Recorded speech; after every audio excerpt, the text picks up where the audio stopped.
Yes, Nara Rohit గారు చెప్పినట్టుగా మే 30వ తారీఖున మనం భైరవం సినిమాని చూసి ఆదరిద్దాము. అండ్ ఇప్పుడు మా మంచు మనోజ్ గారు waiting for your speech please.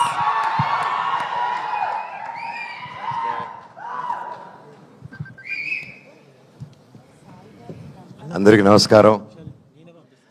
ఈరోజు నాకు చాలా ఆనందంగా ఉంది. ఫైనల్గా రిలీజ్ డేట్ దగ్గరకు వచ్చింది. భైరవం 30వ తారీఖు రిలీజ్ అవుతుంది. నాకు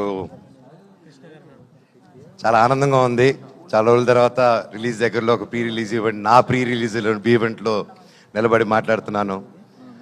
ఈ సినిమా నా బాబాయ్ నారా రోహిత్తో చేయడం, నా తమ్ముడు బెల్లం, బెల్లం సాయ్ తమ్ముడు, మేము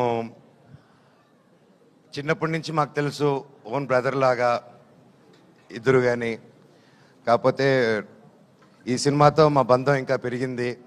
అది కలకాలం ఎప్పుడు ఇలాగే ఉండాలని ఆ దేవుణ్ణి కోరుకుంటున్నాను. అలాగే Aditi, Anandi, your fantastic, super energy. And మీ నాన్నగారు అంటే పెద్ద ఫ్యాను. జెంటిల్ మ్యాన్ కానీ, ప్రేమికుడు కానీ అవన్నీ చూసేలా తయారయ్యాం మేము. So thank you so much for being a part of our film. It was a great time and looking forward to work more.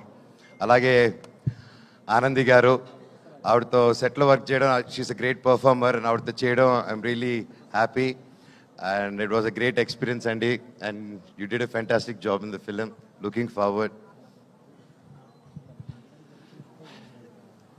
నేను బేసిక్గా ఈరోజు ఇక్కడ నిలబడి ఈ స్టేజ్లో ఈరోజు ఇంతవరకు వచ్చానంటే, నాకు అందరిని చూస్తూ ఉంటే ఎన్నో సినిమాలు చేసి ఆ తర్వాత ఒక చిన్న గ్యాప్ తీసుకొని, ఆ గ్యాప్లో ఎన్నో ప్రాబ్లమ్స్ కానీ, లైఫ్ని అప్స్ అండ్ డౌన్స్ చూసుకొని ఈరోజు ఇక్కడ నిలబడానంటే దానికి ముఖ్యమైన కారణం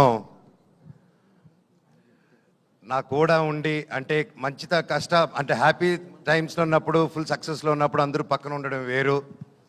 కానీ కష్టాలు ఉన్నప్పుడు, ఆర్థిక కష్టంలో ఉన్నప్పుడు, లైఫ్లో కష్టాలు ఎదుర్కొన్నప్పుడు ఒక కూడా నిలబడిన నా టీం అండి. First credit goes to my staff, my team, నా ఆఫీస్ మెంబర్స్ కానీ, నా సెక్యూరిటీస్ కానీ, నా డ్రైవింగ్ సిబ్బంది కానీ, నా ఇంట్లో పనిచేసే ప్రతి ఒక్కరు, నా సెక్రటరీ, మా company operations manager Phani Kumar గారు కానీ, అండ్ పేరున నా సంతోష్, నీకెంతో రుణపడి ఉన్నానురా. అలాగే ప్రతి ఒక్కరికి పేరున చరిత, థ్యాంక్స్ అమ్మా. అన్నిట్లో నిలబడి ఒక ఆడదానివైనా ఒక మగవాళ్ళు సిగ్గుపడేలాగా నువ్వు నీతి నిజాయితీ ఏంటో నిలబడి చూపించావు. మీ అందరికీ నేను ఉంటాను life long. Thank you so much. And ఈ మధ్యకాలంలో నా పిల్లలకి ఏదైతే ఇవ్వకూడదు అనుకుంటున్నానో, మా జనరేషన్తోనే చనిపోవాలనుకుంటున్నానో అవి మనం అంతం చేయాలి. ఆ టాపిక్ క్లుప్తంగా చెప్పేస్తాను. ఈ మధ్య నెట్లో చూస్తున్నాను, బాధాకరం విషయం ఏంటంటే అందరూ నలుగురు కులపోలు కలిసి ఒక సినిమా చేస్తున్నారు, అది చేస్తున్నారని ట్రెండ్ సాగిస్తున్నారు. సినిమా ఒక కులంది కాదండి. సినిమా ఒక కులంది కాదు. అది ఎప్పుడు గుర్తుపెట్టుకోండి. సినిమా అనే కళామ తల్లికి తన క్యాస్ట్ చూడదు, కులం చూడదు, గోత్రం చూడదు. మా కులం సినిమా, మా గుడి సినిమా థియేటర్ అండి.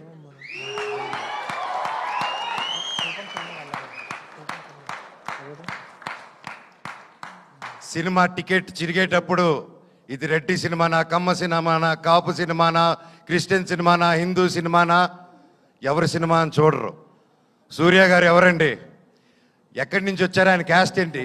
మన తెలుగు సినిమాలు ఎవరు ఎక్కడి నుంచి వచ్చి టాలెంట్ ఉన్నా నెత్తి మీద పెట్టుకుంటామండి మనం. అంత గొప్ప ఇండస్ట్రీ మంది. మన సందీప్ రెడ్డి వంగ గారు ఎవరండి? మన తెలంగాణ ఆయన. అక్కడ బాంబేలో ఆయన జాటనా, కపూరనా,